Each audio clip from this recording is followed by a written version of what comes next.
everybody. Welcome to this week's or this month's podcast, Inside the Perimeter Roof and Renovate. I'm excited that I've got my friend here, Paul Ufema, who is probably, I think, our newest member of the team at Perimeter. And so no, you hired a sales guy that walks. That's true. Well, no, he officially, well, yeah. Okay. So you're the newest member of the team on the operations side. The newest full-time. Okay. Yes, absolutely. Whatever. And so excited that Paul could be here with us. We're going to talk a little bit about his experience and his background. I think it's it's a unique story. And so I think it's going to be something you're going to want to stay tuned in and just kind of hear about his life and kind of where we're headed together. So welcome, Paul. Yeah. Thanks for having me. I appreciate it. Yeah. So construction. Did you ever think you'd be in construction? No, I never had any intention of being in construction. You see, I have always owned my own business. Okay. And some failed, some did okay. And then I did I had a YouTube channel based on Lego, and it just spiraled. I mean, like in a good way. It blew up, didn't it? Yeah, it blew up. Yeah. And years later I had, 2.3 million subscribers, and the views kept going up and the subscribers kept going up, but the money was dropping. Now you have to understand, 5 years into it, I was averaging about $10,000 a month, and it was great. I wish we had been friends then. Yeah, I know, right? It's like, can you take me out to breakfast Right, exactly. and pay for it? Yeah. And it just dropped pretty dramatically. Well, not dramatically. It was a very slow decline, but it never went back up. So the subscribers weren't dropping off. No. It was just the way that you were able to monetize it was beginning to change. Right. The money that was supposed to be coming in wasn't aligning with my views and subscribers. I see. Now, did that have something to do with the Lego? No, I mean, if you search on YouTube or even Google, why am I making less money? Everybody has their own theory. I have a theory. But again, I have nothing to back it up. See, Google owns YouTube. So you can't just go and knock on their door and be like, hey, what's going on? Mm-hmm. There's no phone number to call. Right. You just kind of have to figure it out. They have a few firewalls up. Yeah, they do. Yeah, for sure. Well, now you could call and speak with an AI robot. Yeah. So at least there's that. Yeah. The AI is not going to tell you which one. They're going to have their own theory too. Right. Yeah. That's just another firewall. Mm-hmm. But and it just kind of got to the point where it's like, hey, it's legal to sell your social network. And so that's what we did. We put it on the market, a very private market kind of thing, where even to see the name of the channel. Through a broker? It was through a broker, yeah. Okay. It was through a company called Flippa. And even if you go on to Flippa's webpage and all they're saying is hey, it's a Lego based YouTube channel. If you want to even know the name of it, you got to sign an NDR. Okay, that's cool. Yeah, and I only took 3 months, Wow. and an offer was made that very closely matched the amount that I wanted. Oh, that's for so it. cool. Where was I? Oh, yeah. So yeah, I sold it, and my wife was like, "Hey, listen, I want you to take 3 months off and just do nothing." Yeah. And I did, and that was glorious. I loved it. I slept in. I went to the gym. We went on tons of walks. I went and visited. All my kids are in college now, so I went and visited each of them. Took some trips with my best friend. That's so good. It was incredible. But then after that was over, it was time for me to find a job. And now keep in mind, I've been working out of my basement for the past decade. Mm-hmm. And you would think it would look good on a resume for you to have hey, I had this idea, I built it up to this, but nobody cared. Yeah. They just, I don't know what they wanted on my resume, but it wasn't that. And so it's now we're probably in like 4 months into it, because I'd spent a month like submitting applications, going on Like, give me some places that you. yeah. And another thing that's frustrating is you can't go into these businesses anymore and shake somebody's hand. Like everything's like, oh, go to the website and fill an application. Yeah, then you end up just being another file with another a whole number. bunch of other applications. Yeah. And a friend of mine approached me in Lowe's, and he said, hey, are you still looking for a job? And I said, yes, I am. Do you have anything in mind? And he said, yeah. He's like, Perimeter Roofing is hiring a supervisor. And I was like, okay, what do I need to know? And he was like, nothing. And I was like, well, that's right up my alley. So, Yeah. So like I had bought some stuff at Lowe's. Okay. So I just quickly ran that home. And then I told my wife, I was like, hey, listen, I just heard there's a available position at Perimeter Roofing, and I'm gonna go snag it. Or you know what I mean? I'm gonna go. I remember. I'm tired of like this whole like application process. I was like, I'm just gonna go there, and I jumped right back in my truck. You know, did the maps thing with where I didn't even know where their perimeter office was. Yeah. You know, so I put it in the system, and I just walked right in there. I remember that day. I was wearing there. I was wearing my Patriots hoodie. Yeah. And I walked in there, and I was just kind of standing there for a minute, and I was like, I think your receptionist had asked me something. I don't know what it was. And I said, I think I just said I need to talk to who's in charge. Okay. And that was kind of like a weird question to ask her, you know, now that I know the business. Yeah. But out comes Patricia and you just kind of we just made eye contact, like because we knew each other. We knew each other from another life. Right. We're like acquaintances. We knew who each other were. Yes. I knew, and I know I know some of your family.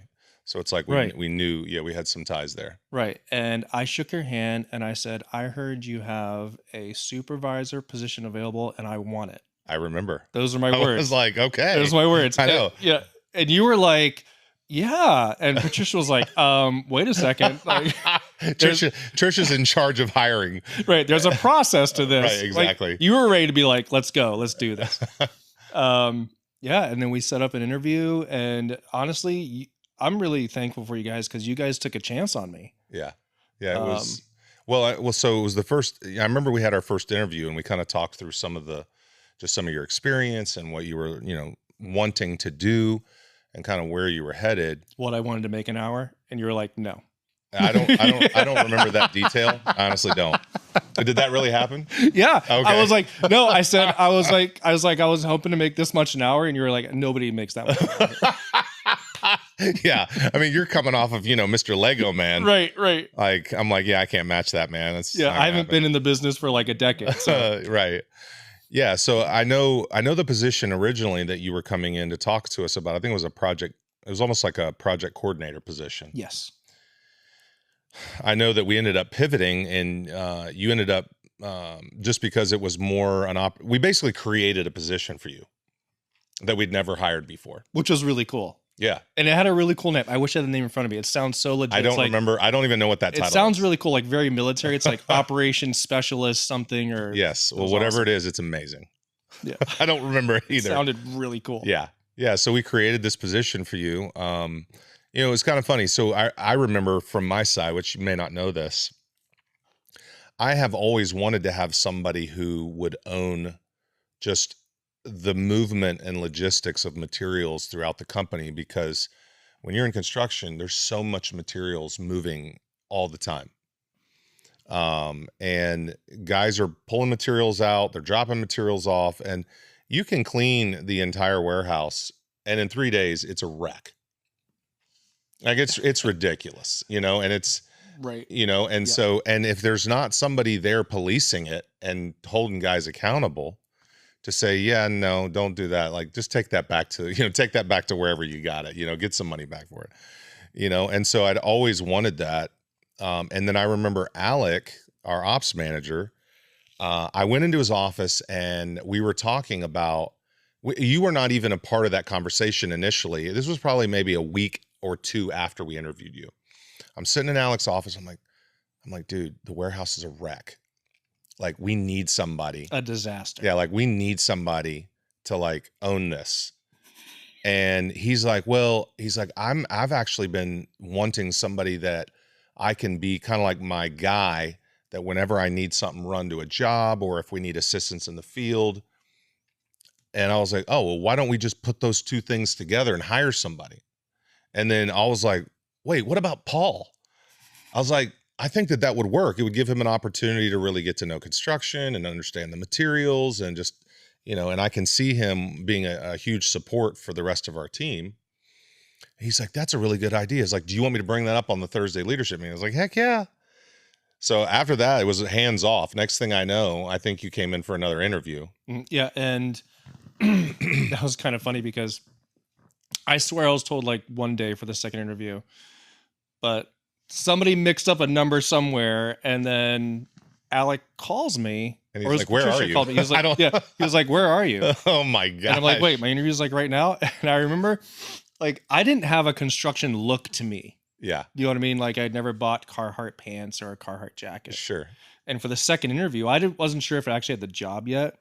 So I remember on the way to the interview, I stopped at Lowe's and I bought a Carhartt jacket Are you serious? because I wanted to look the part. Nice. And Do you think that? Do you yeah, think and that was the helps? very first thing that Alec was like, "Hey, that's a nice jacket." I was like, Oh yes. I'm thinking like, it is a nice Score. jacket. Yeah, like that's amazing.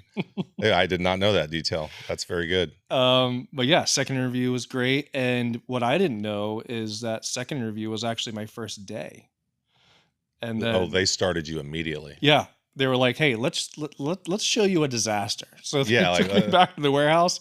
Dude, And that's yeah, that's so hilarious. it's in the process of being a 180, and it's almost there. Yeah. Well, it definitely fits even your experience because, you know, you're the kind of guy who likes puzzles. Like anybody who puts Legos together, it's a puzzle, right? Yeah, absolutely. You know, and so the warehouse was Lego. a puzzle. Lego.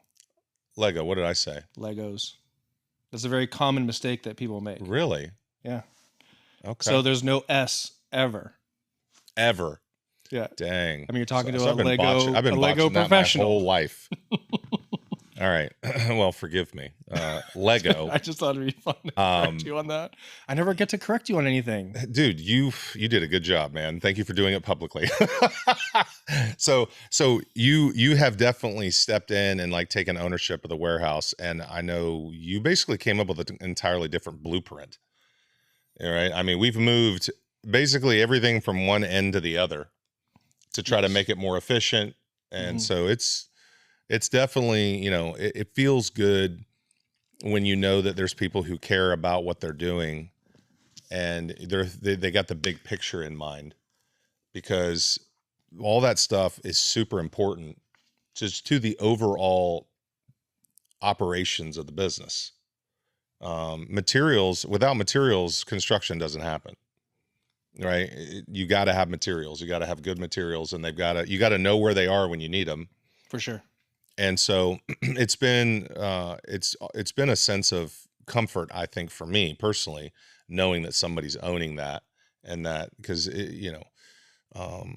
to me, I feel like as you can tell, I care about the first impressions of the business, and when people show up, that's why I invest money in making sure that the lawn looks nice and that things are organized and the landscaping's done correctly. And so, when people walk into the warehouse, I've had so many people say, wow, you guys are very organized. Because if you go to almost any other construction company, it looks horrific. I mean, there's just stuff everywhere and it's a wreck. And I don't operate well in that environment personally. And so I love things being organized because I feel like it does communicate excellence. And I think it translates into the excellence to the end user, our customers and the homeowners that we work for. I think it communicates culture so that the rest of the team understands that this is the standard that we would like to operate within. Mm-hmm. And I do think that it does impact that final product that the customer's getting. Right. And it really does feel good to, I mean, even if I'm saving the company like $7 to, $300, I get easily 3 calls a day and about somebody wanting to know if we have this because I'm XYZ. about to run to Lowe's, Home Depot, ABC Supply, Varson, whatever. And they need to know if we have it. And I'm able to say, yes, don't go there. Come here. That's amazing. And every time it feels good. I love that. Yeah. Before you would just go to Lowe's because you don't know if it's there and you don't even know where to look. Right. So yeah, that's brilliant. Yeah. There was stuff that was just completely buried that nobody knew was there. That's like now just pouring off the shelves. That's so good. It's fun. Yeah. That's amazing. And I know that Alec is, well, really all the team, right? On the operational side, we've got a couple of we got a couple of field coordinators or project coordinators in the field that are constantly, overseeing jobs. You're constantly working with those guys, right? We got John, Mark, and Jeff. Yep. Constantly. And then you have Alec and Miha. Are those the 4 people that you interact with the most day to day? For sure. Yeah. For sure. Yep. Absolutely. And they've been phenomenal. They've been really patient. Like, please understand, like when I caught this job, I didn't even know how to back up a trailer. And oh my gosh. Oh yeah, that's challenging if you've never done it. Very challenging. I was always so nervous I was going to hit something. Yeah. I remember my first time. No, I haven't. I haven't. Oh yeah. What's weird about a trailer is you have to turn the wheel the opposite direction. Right. Than what you're used to if you're backing in, right. And so I have found it that I cannot back up a trailer looking at the camera. If you have one of the video things on your dash, I have to turn around, right? My body to look out the back, or otherwise I'm going to screw it up. And that's why we have to stay in shape, because that turning around like that, hurts. You've got to have obliques and abs and right. Otherwise, you could tweak a shoulder. At our age. Yeah, like if you're turning around backing up a trailer first thing in the morning, something's gonna go wrong. Yeah. So you got to make sure. Yeah. Stay hydrated. Well, yeah. Thankfully, we're buff, and we're in great shape, and we're moving in that direction. You're working on it. Oh yeah, definitely. Yeah. No, he really is. I am. You don't want to touch on it? Yeah. So, honestly, I was contemplating GLP-1s because I'm still a little overweight, right? It's still a great thing to contemplate. And yes, I've been contemplating because I know so many people who are taking them, and but I was concerned about potential side effects because I know some of them do change. There are some things that it can cause, and I really was praying about it. Honestly, I was really like, is this a decision that I should make? I had friends who were doing it, family members who were doing it. And then a buddy of mine actually approached me, another business owner here in town, came up and said, hey, so I pay for this gym and I'm already prepaid for all of these personal training workouts, but I don't want to go by myself. If you go, I'll come back and work out with you. And at first I was like, yeah, sure. But in my head, I was like, yeah, I'm not doing that. Well, he called me like a couple of weeks later. Was like, hey, can I give your number to the personal trainer? I was like, sure. Well, his name is Ben, and Ben would not stop calling and texting me. And I was like, oh shoot, how am I going to get out of this? And so by January, I remember, you're thinking about the new year and what's your life going to look like this year and what are my rhythms going to look like? And so I remember I sat down on the couch. Actually, Trisha and I sat down and I was like, hey, let's just pray through some things. And I began to pray, and I remember just asking, like, Lord, do you want me to do GLP-1s or do you want me to work out? And I was like, as clear as day, I want you to work out. And I was like, oh my goodness. Yeah. Well, I'm like, that's the harder two. That's the, the more difficult of the two choices in my head. But you could do both. I could. I mean, be a and yes, and yes, it's true. I could, and maybe that will be an option in the future. Come Thanksgiving. Yeah. And so, but here's what's cool. I did start. I'm going over to Crosswhite Gym, working with Ben, and it's been really good. I've enjoyed it. I feel like I'm getting stronger. I went to the gym this morning, and I'm feeling much better. It's now like, if I grab my side or my arm, you feel muscle and not just flab, it's like, That's a good feeling. Heck yeah, it's a good And for feeling. me, you know, at our age, you know, right? We're 49, we're getting ready to turn We're 50. both 49. If Yep. we so if we want to go play pickleball or shoot basketball or whatever, if you don't, you know, if you've been not working out at all, it's the likelihood of getting injured is really is a real thing. Yeah, I mean, and if you process it correctly, like our kids are older, right? But Yeah. like we're potentially like several years from playing basketball with a grandchild. Oh, I know. And you don't want to be the grandfather that like can't do that. Exactly. Yeah. The biggest thing, honestly, my kids would be like, Dad, we just want you to be able to pick up our kids without getting hurt. And I was like, oh gosh, am I at that level? You Right. know, I'm like, Just the that fact was that you just even such have an to say insult. that. Yeah. I know. I was like, yeah, I cannot let this be a thing. I gotta change something. We So just got way off track. well, the funny part about this whole story is my buddy who challenged me to go back and said that he's not coming. So now that I'm in, I'm like, hey, it's time to pay up. It's time to come in. I don't know. You know, like now, Right. granted, he does have an injury, and so he's getting that worked out. So I'm hoping he'll eventually come back. But I just thought it was funny that he got me to go, and now he's not coming. Right. So, And but I that- do have a couple other buddies that are coming. That was a huge challenge for me when I started working at Perimeter. It's like, what does going to the gym and working for somebody look like? Yeah. You know, and I have been able to figure it out. Oh yeah. So now I basically get up earlier and go as to figuring it out. You know, in this industry, the guys who have consistently gone to the gym while working, especially for construction, you see better performance in overall job performance, because in construction there are just certain levels of physical exercise, or not physical exercise, but you've got to be in some shape. Like if you're out on a job site, if you're picking up material, if you're getting on a roof, if you're climbing a ladder, if you're not in decent shape, like if you're just, you know, the possibility of injury is just so much greater. Well, and also people are under this idea that is not true, that if you do have a job where you're picking up shingles and climbing ladders, that you're working out. Well, you're actually not. Yeah. You know. Oh yeah, because there's just certain muscles you're not using. Right. And so, you know, it's very, you know, one of our guys, Andrew, who does work out, injured his back a month ago and could barely walk. You know, and he's in his 20s. Mm-hmm. And so, you know, injury is possible for anybody if you're moving the wrong way or lifting the wrong weight or not picking something up the right way. You're going to hurt yourself. So, yeah, I mean, I think we're moving in the right direction. I like where we're going. Oh, it's great. I love it. Yeah. I'm going to pat myself on the back. Yeah, and you should. Yes. You should. Absolutely. I mean, you've been going strong since January, right? Yeah, we need to be kind to ourselves. Treat yourself. Yes, I'm going to treat myself. That's right. I'm going to reward myself for that hard workout. Right. But we did get way off track. We were talking about how amazing the team is. Yeah, the team. Yeah. So tell us about the team. Right. So me knowing nothing, not know to back up a trailer, like nobody cared. If I had it, there was literally no stupid question. Like the whole team actually loves to share the knowledge that they have with anybody.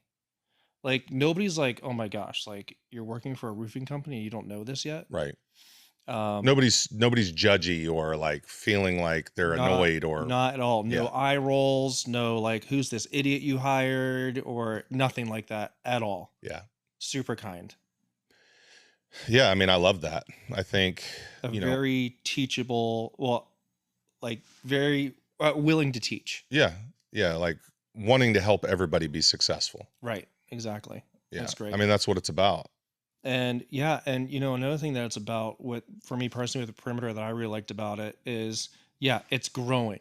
You know what I mean? Mm-hmm. And we have more and more staff and we have more and more vehicles, but it still has that feel of being family owned. Mm-hmm. You know, it's not all caught up in like who's corporate and who's not. And it's just, it's nice. Yeah. Yeah. And I think, I have gotten that same feedback, and I think that for me, the role that I'm in now, I enjoy what I'm doing, And there's been seasons in the past that I haven't enjoyed what I'm doing at Perimeter because I was doing things that it had to get done, but it wasn't something I wanted or loved to do. And so it's nice when even the owner, right? Because sometimes the owner, or, you have to wear hats sometimes you don't want to wear. What I love about where we're at right now is we've got all the right people, right, on the bus, and they're all on the right seats on the bus, to complement, everybody. And it just makes a world of difference when you enjoy what you do, right? And I'm sure that most people have been in a season of their life where they're hating what they're doing, and we all learn through those seasons. It's hard, but it's nice. Yeah. it's hard to not love your job. I mean, Oh yeah. it takes me away from my home for 8 to 10 hours a day. Yeah, we spend more time with the people we work with than our family Right. sometimes. And it would be awful if I did not love this job. Yeah. Well, bro, I'm so glad you're here, and I'm glad you're loving it. I'm glad you hired me. Yeah. I mean, I'm glad you took a risk. yeah. Well, I mean, at your age and your, just your temperament, personality, all the things that you bring and who you are, there's more than just experience that you're bringing, in terms of experience in construction. I think that you carry yourself in a way where I know you respect people, you look them in the eye, you're attentive to other people, you're aware of your surroundings, so you bring a certain leadership to every engagement that you have. And the more that I've gotten to know you, I can see that you genuinely care about wanting to do a good job. Right. Like, and so that, that's something that's just, I don't know that's not a quick learn. You either have that or you don't. And so you already brought that into our culture, and you fit right in, right? Like I feel like you added to the positivity of our culture.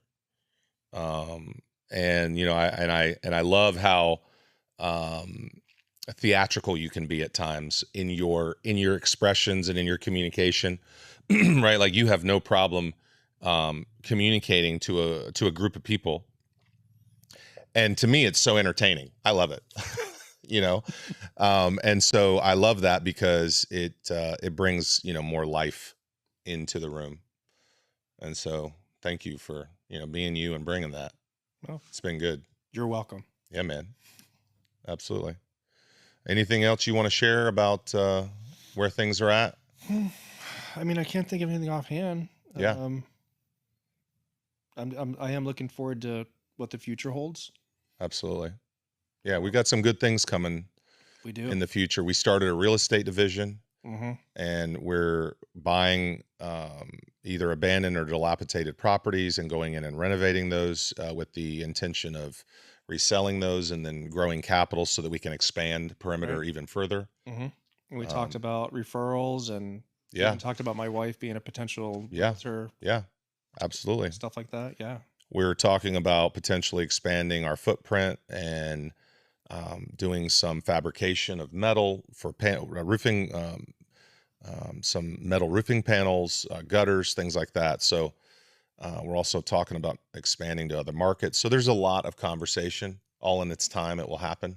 Yeah, it just really makes it exciting to be like, if we could see what we we're looking forward to seeing what we look like 5 years from now. Oh yeah. Yeah. And I mean, for me, in 5 years, what I see us just having a larger team, having more great staff and people that are helping us, impact Lynchburg. I mean, our main objective doesn't change, which is we want to create a 5-star experience for the customers that we're serving, which requires a lot of intentionality in terms of communication. I probably heard that more than anything from in the first 8 years of businesses. And we need to communicate better. We're missing here this or that, and I do feel like that we have some really great communicators on the team. I feel like that has improved dramatically. And I'm not hearing any feedback from customers that communication is a problem. And so we're getting 5-star reviews almost every week. which just makes my heart so happy. I know, because Patricia blasts them out on the Oh yeah. app and lets Yeah. everybody know, and they're constant. Absolutely. So yeah, we're doing good. If you're listening in, I hope that this conversation, gives you some food for thought. And if you are in the local area and you're looking for a position, I know that we're currently hiring. So check us out, give us a call, go check out our website. If you're a customer listening in or a homeowner and you need some help, we'd love to just be a part of the design on your home. We do everything from the ground up. So if you need a kitchen remodel, a bathroom remodel, a new deck, we do it all. It's not just roofing. So we appreciate the opportunity to serve you. And for all of those on the outside, this is Inside the Perimeter Roof and Renovate. And we'll see you next time.